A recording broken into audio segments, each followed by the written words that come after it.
Kira-kira apa yang harus dipelajari selama kuliah? Salah satunya adalah pemahaman mengenai aspek hukum dan juga aspek finance. Oke. Itu akan jadi insinyur yang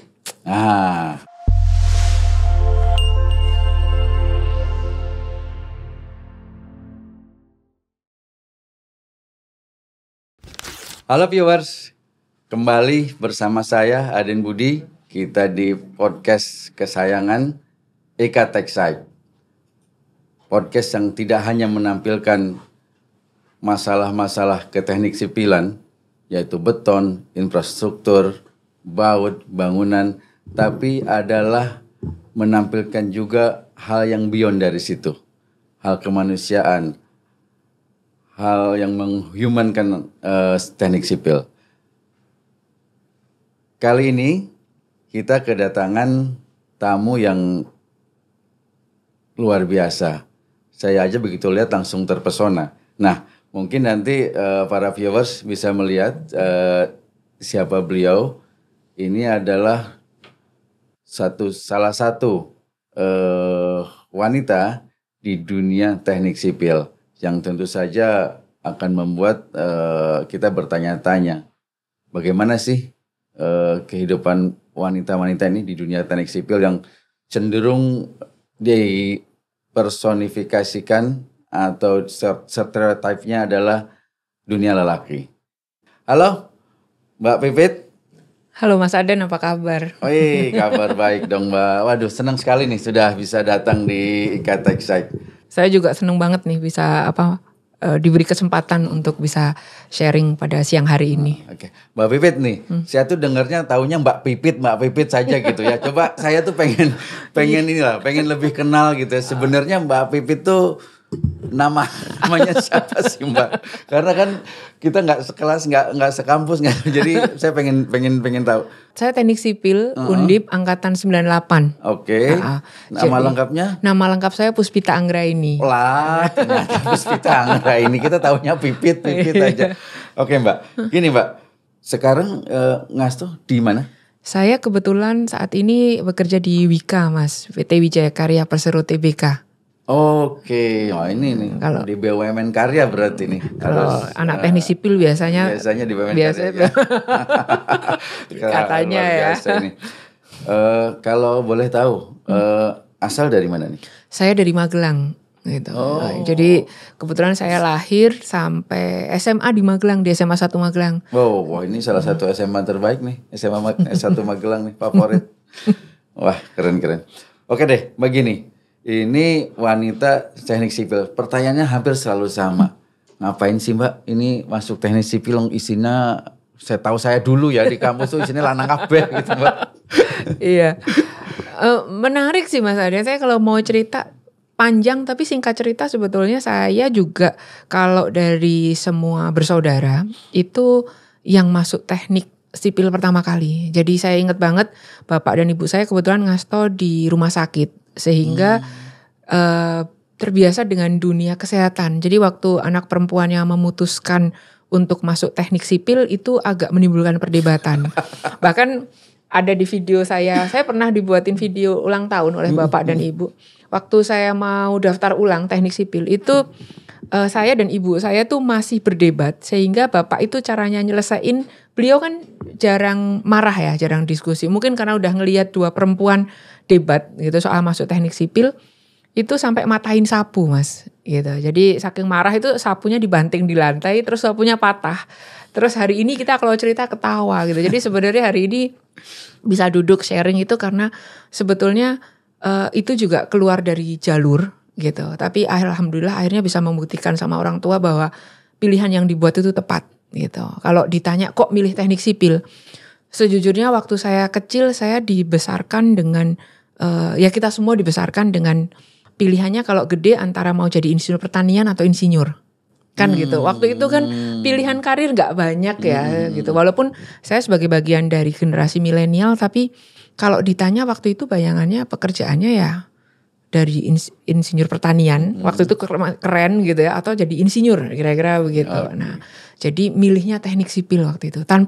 Sejujurnya tanpa punya bayangan teknik sipil itu seperti apa gitu. Oh belum Belum punya bayangan. Ya kebayang tapi enggak banget lah. Mungkin sama-sama basic seperti teman-teman yang bayangin juga.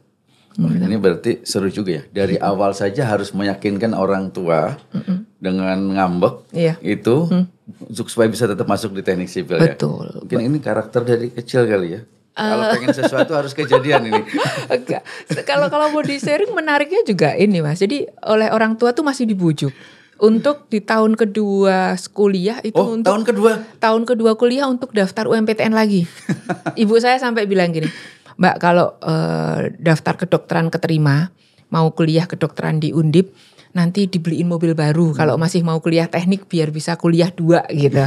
Saya ketawa, saya bilang gini, padahal sebetulnya Mas, sejujurnya waktu itu saya sendiri sudah pengen cobain deh tahun kedua. Siapa tahu memang bisa memenuhi harapan orang tua gitu. Tapi kemudian karena diminta orang tua, kalau kata orang tua saya tuh negativism. Kalau disuruh malah jadi nggak jadi gitu. Kemudian saya cuma sampaikan sama Bapak Ibu, nggak apa-apa Mbak Pipit kuliah teknik sipil nanti beli mobil sendiri gitu. Jadi itu jadi ya kira-kira menariknya itu awalnya motivasi. Saudara, adik, kakak? Kebetulan saya ada 3 bersaudara. Adik saya yang kedua jadi dokter, yang ketiga di kehumasan. Oh gitu. Jadi ada juga yang penerus keluarga ya? Ada. Jadi aman lah. Aman. Oke, jadi bisa lolos begitu adiknya masuk udah lolos. Udah lolos. Oke Mbak, mungkin gini lanjut kita ke berikutnya nih Mbak. Karena gini nih, ini berarti 98 lulus tahun 2003. Oh cepet ya? Lolosnya average lah 5 tahun kuliah ya gitu. Teman-teman waktu itu ada juga yang mungkin 4,5 tahun. Tapi kan zaman kita dulu yang namanya teknik sipil itu nggak lulus Mas. Gitu kan. Aduh. Nah ini kan sudah memahami gitu ya. Apakah waktu di kampus, balik ke kampus sedikit ya, ada gender apa gitu ketika kuliah gitu? Pada waktu itu sebetulnya kalau dari segi jumlah, angkatan 98 tuh termasuk jumlah perempuannya banyak. Oh banyak? Banyak, lumayan sekitar mungkin 20-an ya, 20-25. Oh banyak ya. Dan kebetulan pinter-pinter perempuannya Mas. Pas lulus banyak yang lulus duluan gitu. Tapi juga kalau nggak salah termasuk 1/5 dari teman-teman kita itu kebetulan dapat temennya sendiri gitu. Jadi kita guyon-guyonan. Iya, kebetulan akhirnya mungkin karena kuliahnya bareng, ngerjain tugas bareng, sejak pacaran bareng akhirnya menikah juga sama teman seangkatan. Mungkin saking cintanya teknik sipil itu. Wah, ini keren ya. Karena mungkin saya dengar tuh dulu anak sipil itu harus ngerjain surat puas gitu. Surat puasnya. Ya, itu banyak dulu ya. Sama masih ngalamin lembur kayak gitu. Ngalamin kalau pagi mau berangkat ke kampus ujian itu masih ngejar surat puas dari asdos juga ya di asistensi, terus masih ya ngalamin serunya mapras gitu, masih ngalamin gitu. Kalau sekarang mungkin dikenangnya ketawa ya, tapi waktu dijalanin itu sebenarnya pedih juga. Tapi benar ya, anak sipil tuh liburnya jarang ya? Liburnya jarang, bahkan ketika kerja juga liburnya jarang. Tapi berarti udah ditempa dari kampus.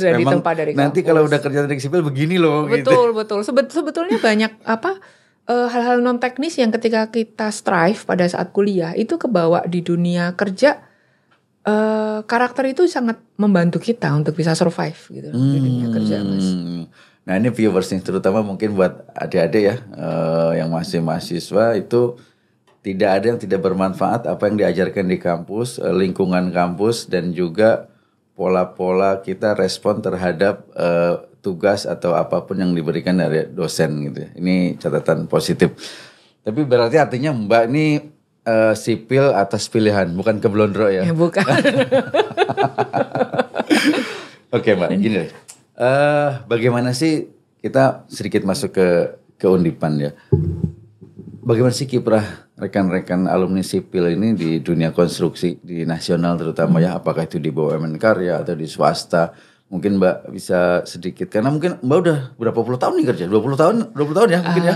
Sebetulnya baru 17 tahun. 17 tahun lah ya, paling di atas 15 tahun ya? Iya. Oke, gimana tuh Mbak kira-kira? Oke, jadi sebetulnya banyak tuh senior-senior kita, bahkan kalau saya bilang sebetulnya sekarang nggak hanya senior ya, bahkan sudah junior, karena kalau mau dibilang angkatan kerja sekarang ini kan sudah masuk di angkatan Gen Z. Saya termasuk angkatan milenial gitu. Jadi sekarang ini sudah kira-kira ngalamin 5 angkatan bekerja di dalam dunia kerja, Mas. Jadi banyak yang sudah berkiprah mulai dari menjadi regulator, kemudian menjadi eksekutif, kemudian juga menjadi pelaku bisnisnya. Saya rasa banyak lulusan teknik sipil yang kita lihat juga menempati posisi-posisi penting ya, gitu. Bahkan kita bisa lihat dari teman-teman pengurus IKTeksi dan juga yang bahkan non pengurus juga, kita lihat kiprah beliau itu nyata kalau saya bilang. Jadi saya rasa teman-teman bisa lihat dari daftar alumni yang ada, itu kalau mau bangun rasa bangga, rasa cinta, Undip itu saya bilang termasuk universitas yang humble gitu. Saya bilang alumni yang jarang kumpul, ya kan? Kemudian dibilang jarang kumpul itu bukan soal kumpul-kumpul biasa, tapi jarang kelihatan grande gitu Mas kalau berkumpul gitu Pak. Padahal sebetulnya kiprahnya teman-teman IKTeksi atau lulusan teknik sipil di dunia kerja itu nggak bisa dibilang main-main gitu. Saya nanti kalau misalnya di belakang kita cerita beberapa project, itu saya ketemu dengan beberapa alumni atau senior di dalam penugasan yang kadang bilang, kok dulu di kampus nggak ketemu ya? Begitu tanya, oh sama-sama teknik sipil Undip ya gitu. Itu menarik sih Mas. Tapi kalau dibilang apa perannya, saya bilang sebetulnya IKTeksi Undip itu sudah ada hampir di semua level pemerintahan, eksekutif dan juga di pelaku bisnisnya. Menarik. Jadi sebenarnya kalau tadi stereotip bahwa lulusan teknik sipil Undip itu di BUMN sih, enggak juga sih. Saya lihat banyak senior yang juga jadi business person extraordinary berhasil gitu. Nah, tadi kan Mbak sekarang sudah punya, bisa melihat mungkin ya ada senior tadi 5 generasi ya kita udah mengalami ya kerjasama dengan mereka. Nah, bagaimana sih karakter khusus alumni ini selama bekerja nih? Oke. Kalau saya lihat sebetulnya gini. Ada ciri khusus nggak atau average atau maksudnya apa stereotype atau memang luar biasa gitu? Saya suka dengan kehangatannya Mas. Jadi kalau dibilang hangat itu artinya apa? Kedekatan kita nggak dibangun dari frekuensi ketemu atau frekuensi diskusi, tapi building rapportnya tuh cepat. Jadi begitu tahu oh anak IKTeksi atau anak Undip gitu, build up rapport atau bangun rasa percaya, diskusi, warmness-nya itu cepat gitu.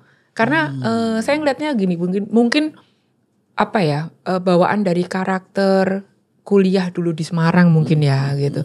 Semarang itu kan daerahnya sebenarnya bisa dibilang panas ya. Banget. Panas banget. Panas banget gitu. Beberapa hal yang menurut saya kadang sangat membantu itu adalah ketika kita ketemu dengan alumni sangat hangat gitu. Hangatnya nggak main-main. Jadi artinya nggak, kalau orang anak zaman sekarang bilangnya nggak fake gitu. Dimintain tolong ya mudah gitu. Kemudian juga diajak diskusi juga berisi gitu. Bahkan saya tadi sejujurnya, saya tuh baru sekali ini tadi ketemu sama senior kita, ada Mas Edi, ada juga dengan beberapa senior yang lain, sama Mas Adi juga baru ketemu ini gitu.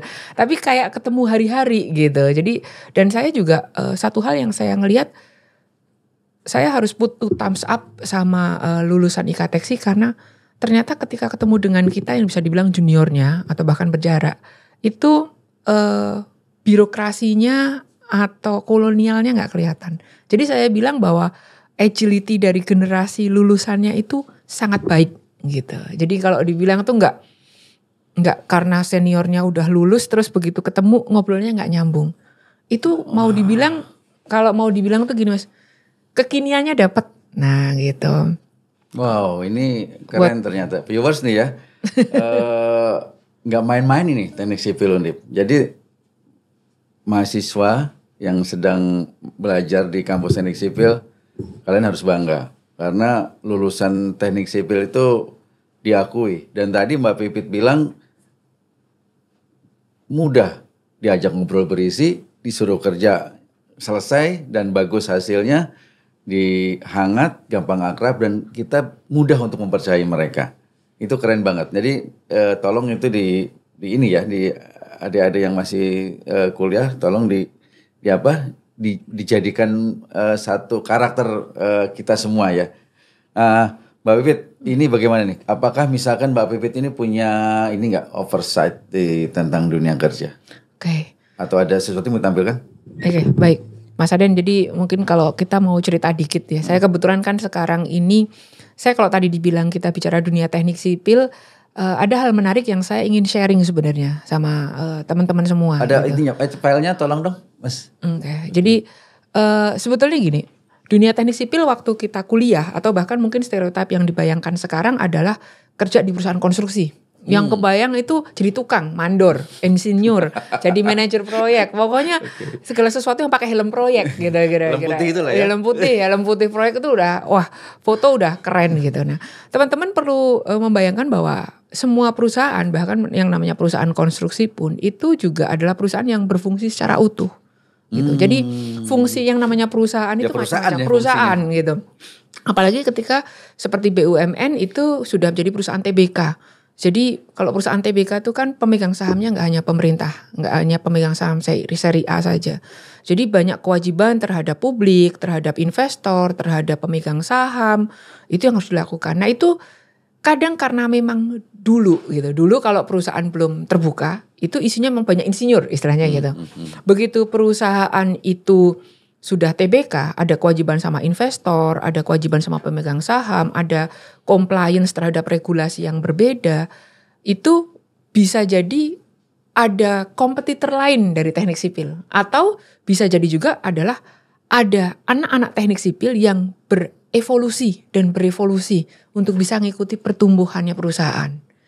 Jadi tugasnya tidak hanya kesipilan itu ya? Tidak hanya kesipilan saja. Saya mungkin kenapa saya bisa cerita seperti itu, saya termasuk salah satu lulusan teknik sipil yang kebetulan dapat kepercayaan tugas. Kalau mau dibilang tuh ditugasin di beberapa fungsi yang berbeda. Jadi kebetulan saat ini saya memegang supply chain management division di Wika gitu.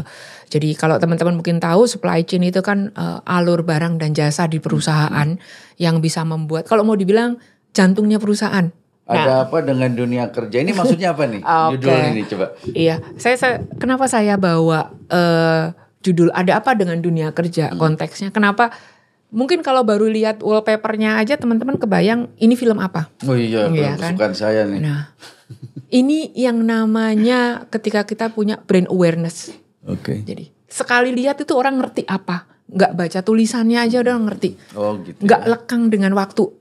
Saya inget banget nih waktu zaman saya itu keluar itu bioskop sampai pecah-pecah kacanya karena orang pada mau nonton 2-3 kali Mas. Nah ketika keluar sequel masih berjalan, semua masih hits dan dianggap masih relevan. Okay. Nah ketika kita jadi person atau jadi lulusan teknik sipil, kita pengen selalu jadi relevan pada masanya. Gitu Mas. Nah itu yang relevan pada masanya. Relevan pada semua masa dan masanya gitu. Oke. Relevan pada semua masa ya. Semua masa gitu. Oke. Jadi nah gini Mbak Pipit nih coba lihat ya, kita nih ada sepak terjang Mbak Pipit di dunia kerja mungkin ya. Tadi relevan di semua masa itu bagaimana nih caranya? Oke. Jadi misalnya gini, pada waktu kita masuk kerja nih Mas, pada waktu saya baru masuk kerja, dunia teknik sipil itu saya ingat sekali Wika itu baru masuk ke IPCC gitu. Jadi ketika kita bisa IPCC itu apa tuh? Ada biar paham nih. IPCC itu kan ketika kita yang semula hanya construction itu mulai prosesnya dari engineering, procurement, and construction. Okay. Jadi semacam design and build. Kalau kita lihat sekarang jadi nggak hanya terima gambar dibangun, tapi dari sejak proses desain, perencanaan, kemudian juga bahkan dari segi procuring, dari semua apa yang ada di project, artinya kita mengerjakan project itu dari hulu ke hilirnya Mas. Punya. Nah rata-rata pada waktu itu dunia IPCC itu sudah wow banget Mas, karena di situ biasanya ada yang namanya investasi gitu. Nah memang hal yang baru ketika perusahaan konstruksi masuk di dunia investasi, apalagi masuk di IPCC.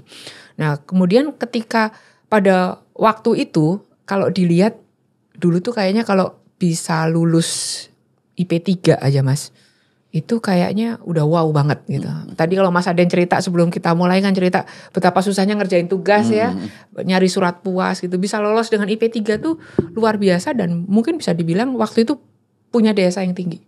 Tapi kalau kita lihat pada konteks sekarang Mas, ternyata lulus dengan IP 3 itu nggak cukup karena semua orang lulus IP-nya 3. Nah ini dia. Sehingga jadi bagian dari herd aja ya. Bagian dari kelompok aja gitu. Kelompok, herd, terus kemudian bagian dari seleksi administrasi. Sehingga yang harus dibangun memang kompetensi yang berbeda. Yang kalau mau dibilang tadi, ketika semua orang IP-nya 3, berarti IP 3 itu average. Gitu. Okay. Nah kalau ditanya lagi, apa sih yang bisa membuat dunia teknik sipil itu punya daya saing atau lulusannya, apalagi teknik sipil Undip. Nah itu yang kalau tadi kita diskusi, kita mau sharingkan di siang hari ini. Nah, wah ini di mana nih Mbak nih? Ini sedang di Papua, jadi ini ada di pedalaman Papua. Ini kita membangun lampu, mengirimkan lampu LTSHE Mas, yang di sebelah kanan yang kotak-kotak. Ya, di Jinjing. Ini adalah bagian dari program Kementerian ESDM itu untuk membagikan lampu tenaga surya hemat energi LTSHE. Okay. Ini kan rumah-rumah NOK ya Mas. Jadi kalau dibilang kadang itu untuk mendeliver kadang menyeberang ini, kadang harus ngirim. Ini Mbak kesana beneran? Saya kebetulan nggak ikut nyebrangnya gitu, tapi ini bagian dari tim yang bekerja. Tapi saya ada di foto yang kebetulan di sini nggak kelihatan, tapi memang mengantar waktu itu untuk bisa deliver ke rumah-rumah yang namanya NOK ini. Ini teman-teman mungkin nggak kebayang, kadang ada beberapa lampu yang dituruninnya harus pakai helikopter. Jadi kitanya nggak bisa turun, jadi diturun kayak dilempar, ditaruh di bawah gitu. Jadi sebetulnya ini mengajarkan kita juga bahwa dunia teknik sipil itu hidupnya untuk memberikan kemanfaatan Mas sama orang banyak. Ini dia. Gitu. Jadi ya. Jangan rohnya teknik sipil tuh. Jadi kita nggak bayangin bahwa kadang grandenya sebuah pekerjaan tuh bukan tentang di like sama orang atau harus dapat afirmasi khusus, tapi ketika banyak orang dapat manfaat itu insya Allah kebawanya dunia akhirat ya Mas. Amin. Semoga. Nah betul, ini sisi spiritual nih. Coba next foto coba. Oke. Iki opo iki meneh iki Mbak? Nah ini kalau mau ngasih, mungkin kalau ada kuis ini bisa dilihat ini kira-kira settingannya ada di mana gitu. Itu kalau teman-teman lihat kan di depannya ada danau ya. Nah ini adalah fotovoltaik yang dipasang di atas sebuah bangunan. Nah kalau saya juga pengen tanya nih sama Mas Aden nih, kalau dibayangin kan kira-kira sebetulnya ini. Iya, saya juga ini di mana ya? Di atap gedung kan ini ya? kan? Ini di atap ini di atap bangunan. Ini kalau nggak kerja teknik sipil kayaknya nggak nyampe sini juga. Ini di mana ini Pak? Ini di atapnya JIS Mas, Jakarta International Stadium. Oh itu danaunya ya. Oh, itu danaunya. Okay. Jadi ini stadion paling ngetop nih. Nah, saya mungkin ada video setelahnya deh. Coba kita lihat. Nah, tuh kalau dilihat ke kanan bawah. Ini Mbak nih. Iya, ini kebetulan. Ini menek-menek gini. Ya, kebetulan lagi menek-menek ini naik ke atapnya JIS. Nah, gimana nih Mbak? Di bawah itu kelihatan. Konangan Bapak Ibu menek-menek gitu.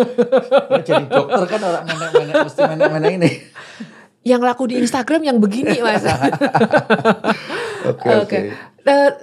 Mungkin teman-teman ini, kalian kalau mau sharing, saya tuh kalau ngumpulin video begini, sebetulnya kadang bukan tentang pengen dapat like, nunjukin wah keren ya pakai helm menek-menek gitu, enggak. Tapi menunjukkan bahwa sebetulnya yang waktu itu saya mau kenalkan adalah industri fotovoltaiknya gitu.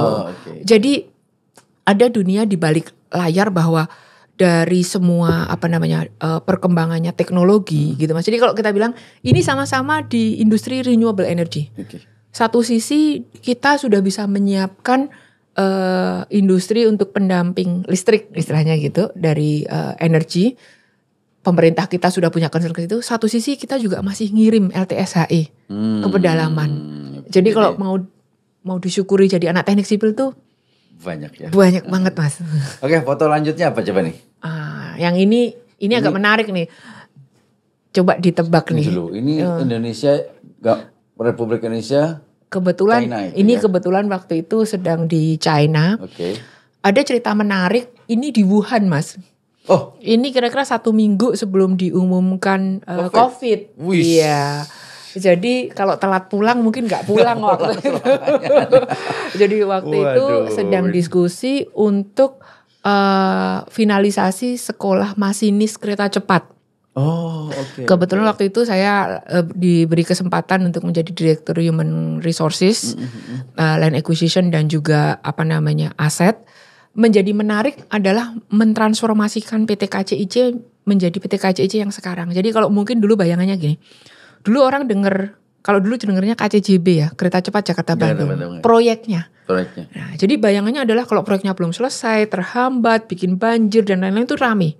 Padahal sebetulnya di luar pekerjaan konstruksinya ada yang namanya PT KCIC yang sekarang memang inline dengan PT KAI, itu adalah yang memiliki proyek atau yang mengoperasikan. Jadi mengubah mindset organisasi dari yang semula bangun, jadi harus attend aspek komersial untuk bisa bikin bisnisnya sustain, itu juga merupakan evolusi teknik sipil sebenarnya, Mas. Oh. Iya, jadi tidak hanya ngurusin jembatan aja ya. Sekarang Mas Aden coba bayangkan kita kerja di perusahaan yang semula itu 80% kegiatannya adalah bangun. Kemudian harus menyiapkan resources atau tenaga kerja atau kita bilang human capital. Kalau dulu SDM itu yang semula berpikirnya bangun proyek itu harus bisa bikin keretanya berjalan, laku tiketnya, bisa balikin duit, bisa membayar gaji, bisa punya kemanfaatan lebih dari proses bisnis yang ada di surroundingnya. Itu kayak mentransformasi organisasi tantangan sendiri dan itu dilakukan termasuk saya yang lulusan teknik sipil Undip jadi bagian itu.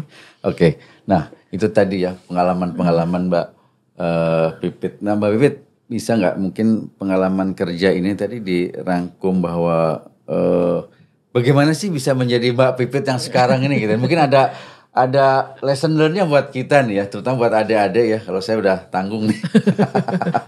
mungkin next slide coba lihat. Oke.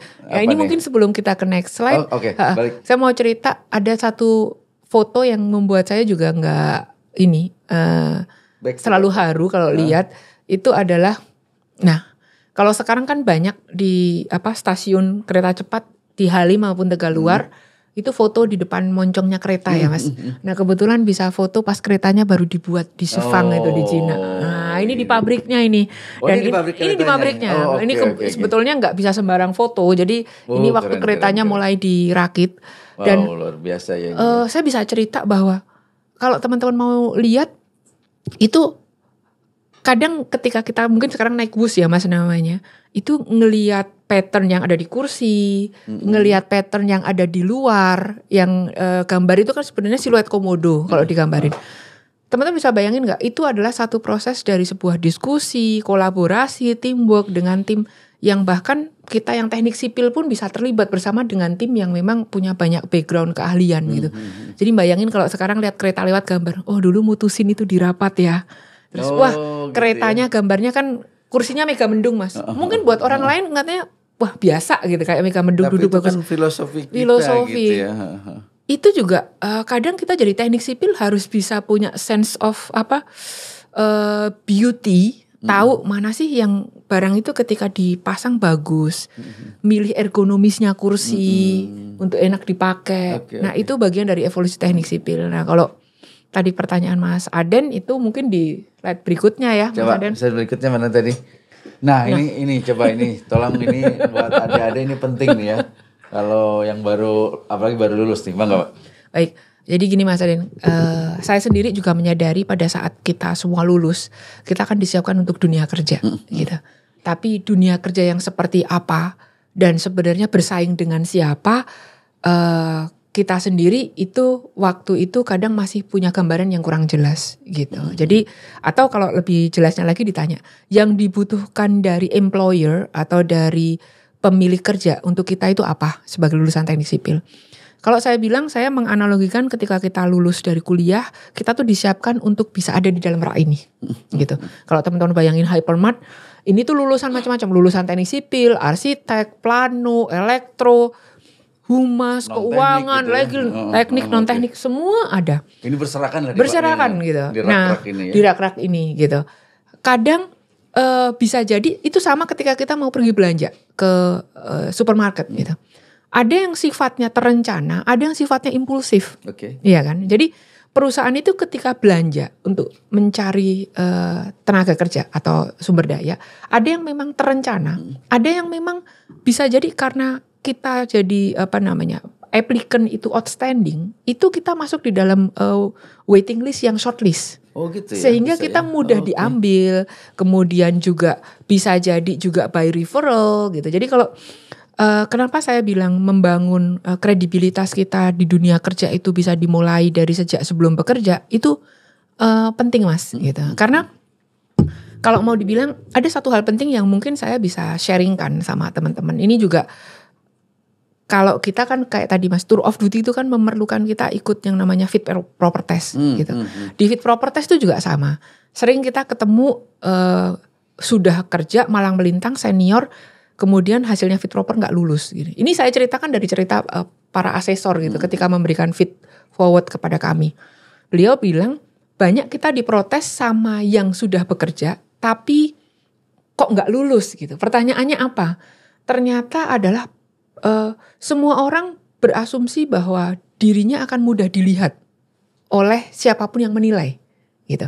Tapi sebetulnya pada saat kita assessment maupun rekrut itu kita juga harus mampu menyajikan apa yang perlu dilihat. Kan kadang kalau pakai bahasa anak sekarang ya lo dong ngertiin gua gitu. Nah, kan nggak dalam waktu singkat nggak bisa semua orang tuh mencari kerja terus kita harus tahu yang outstanding yang mana. Nah, bagaimana kita menjadi yang terpilih itu sebenarnya salah satu yang harus dibangun oleh lulusan teknik sipil. Apalagi teknik sipil Undip yang tadi saya bilang, diem aja kerjaan selesai gitu. Diem aja kerjaannya selesai. Kalau mau dibilang teknik sipil Undip itu saya bisa akui nggak kalah bersaing gitu. Karena hampir tidak ada stereotyping teknik sipil Undip yang jelek di lingkungan dunia kerja gitu. Wow, keren ini. Ya, itu catatan itu. Dan mungkin ini terkait dengan personal branding kita dari mulai mahasiswa, kebiasaan, kemudian cara bekerja mungkin harus dilatih dari sejak awal tuh dalam rangka kita ini jadi ini kalau nyari yang nggak kinclong nggak kelihatan gitu kan. Outstanding, out of the crowd gitu kan harusnya. Out of the crowd. Oke. Next coba. Saya lihat apa lagi nih yang mau disampaikan. Nah ini nih coba gimana nih tentang ini. Nah ini, jadi sebetulnya kan penting Mas. Kalau kita di dalam dunia kerja, kita kan memang dua hal yang dibangun. Ada bangun hard skill, ada bangun soft skill. Nah sebetulnya yang kita pelajari di dunia kuliah itu adalah membangun hard skill. Kan itu kalau mau dibilang modalnya hard skill. Belajar mekanika teknik, kalkulus, ilmu tanah dan segala macam. Itu tuh membangun hard skill. Sesuatu yang dipelajari. Nah ada sesuatu yang sifatnya soft skill atau sesuatu yang menjadi karakter kita. Itu gak bisa dibangun semalam. Ada beberapa kebiasaan, beberapa kompetensi yang memang kalau mau dibilang harus embed di dalam darahnya kita atau vein-nya kita gitu. Nah jadi ini yang kenapa kalau saya sendiri, saya inget banget orang tua saya tuh bilang begini Mas, namanya kerja itu sama kayak namanya orang main olahraga gitu. Karena kan kita kalau dulu mungkin bahasainnya kan kita tuh kalau lihat Susi Susanti atau Alan Budi Kusuma main badminton ya Mas, itu zaman saya sekolah masih itu gitu. Kelihatan usianya nih. Tapi karena kebetulan quote-nya nggak ada lah gitu, saya merelate-nya adalah di dunia baseball gitu. Di dunia baseball tuh kita jadi orang mau jadi ada 3 tipe, kita milih. Mau jadi yang those who make it happen, menjadi bagian dari yang membuat perubahan. Those who watch it happen, bagian dari yang nonton terjadinya perubahan. Atau yang ketiga, yang paling parah, those who wonder what happened. Orang yang kebingungan lagi ada apa sih? Ya, nah, gitu. Saya kalau tadi kembali ke pertanyaan Mas Aden pertama tadi menarik bahwa alhamdulillah lulusan teknik sipil Undip itu banyak yang jadi bagian dan mostly jadi bagian dari those who make it happen. Wow. Nah itu yang harus dibangun sama kita sebetulnya Mas. Keren. Ini Mas yang tadi saya sebutkan. Sebetulnya kenapa kita bicara konteks menyiapkan diri dunia teknik sipil itu lulus itu nggak hanya dengan IP terbaik, karena bisnis pun berubah Mas. Sekarang ini saya bisa merasakan mungkin kalau dulu Mas Aden dan teman-teman senior ngerasain strivingnya bisnis ketika tahun 98. Banyak yang harus ya kan, banyak yang harus itu kita semua. banyak yang harus di lay off, Iya. ya kan. Kemudian terjadi kerusuhan dan macam-macam. Dunia bisnis yang hari ini itu tidak kalah suffernya, Oh, tapi sebetulnya lebih susah untuk bisnis, Mas. oh gitu ya. Iya. Kalau kita mau sharing gini, dulu itu menjadi masalah nasional. Sehingga pemerintah banyak mengeluarkan Membantu, stimulus gitu. Kalau sekarang dengan setelah selesainya pandemi, bisnis itu struggle itu hampir sendiri.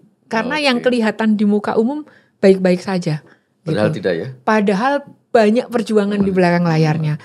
Itulah kenapa kalau bisa bilang, kalau tadi kita relate-nya kepada adik-adik yang mau lulus ya Mas.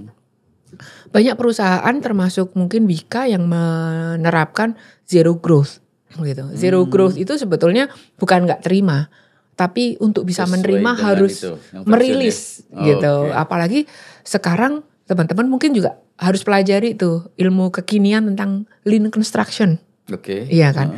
Lean construction itu kan kita harus bisa mengefisienkan proses dan produknya juga.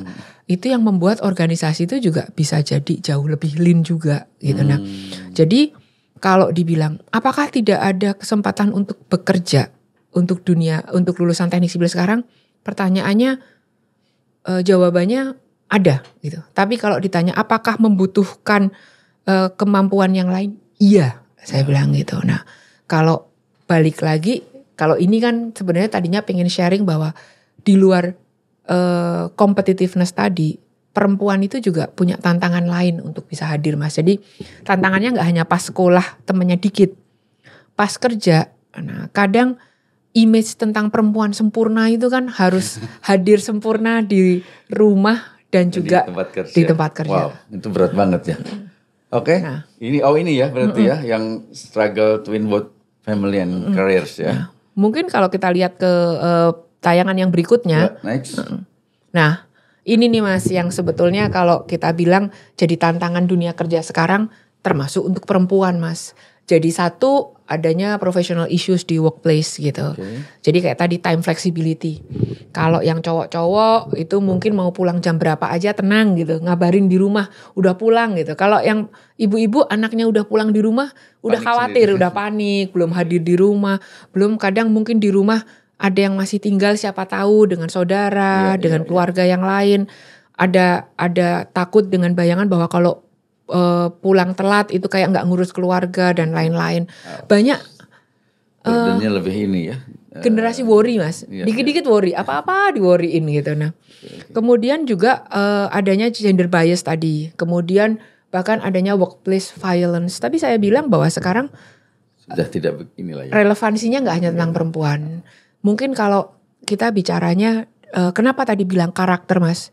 Jadi generasi yang sekarang ini Gen Z, itu kan sebenarnya generasi yang distereotipkan senang bekerja sendiri.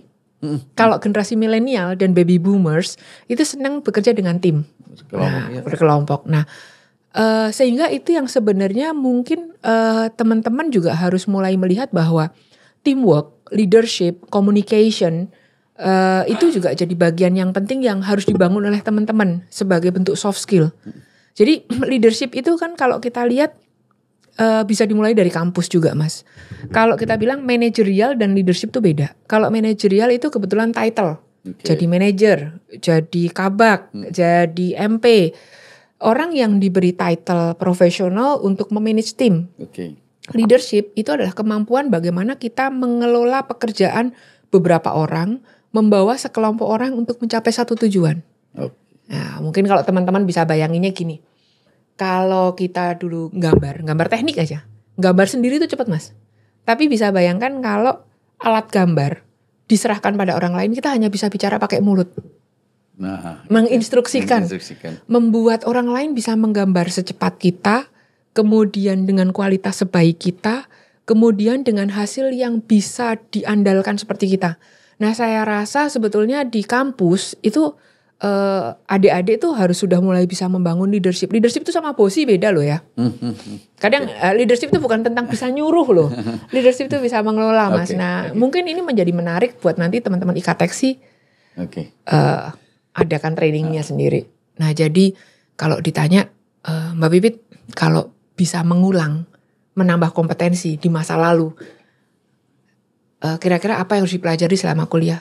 Salah satunya adalah pemahaman mengenai aspek hukum dan juga aspek finance. Itu akan jadi insinyur yang Oke. Ini kalau ngobrol sama Mbak Pipit nih, sayanya senang, penonton yang dengerin senang. Ini 2 hari 2 malam juga saya nggak keberatan nih. Tapi karena waktu harus segera kita akhiri, Mbak. Ini luar biasa, Mbak. Terima kasih sekali, banyak hal yang bisa kita dapat. Teman-teman, untuk mulai episode kali ini kita akan ngasih giveaway nih buat para viewers. Nanti silahkan komen di link YouTube kita, kemudian kasih komen yang menarik, kasih komen yang ya kalau nonton pasti tahu lah apa yang ditanya ya. Komen terbaik, yang keren, yang juga apakah itu pertanyaan, komentar ataupun sebagainya atau bukan kesimpulan dari ini semua, teman-teman bisa sampaikan di situ. Kita ada giveaway, ada kaos, ada pouch, ada tumbler, ada jam tangan. Wah, ini jam tangannya keren nih, saya juga mau nih. Nanti kita sampaikan nih. Oke, viewers, terima kasih. Sekali lagi terima kasih Mbak Pipit atas kehadirannya. Luar biasa, sekali. Sukses selalu di rumah, karena ini perempuan di rumah dan di kantor, di kantor ya. Oke, viewers, terima kasih banyak. Sampai jumpa di episode berikutnya. Salam.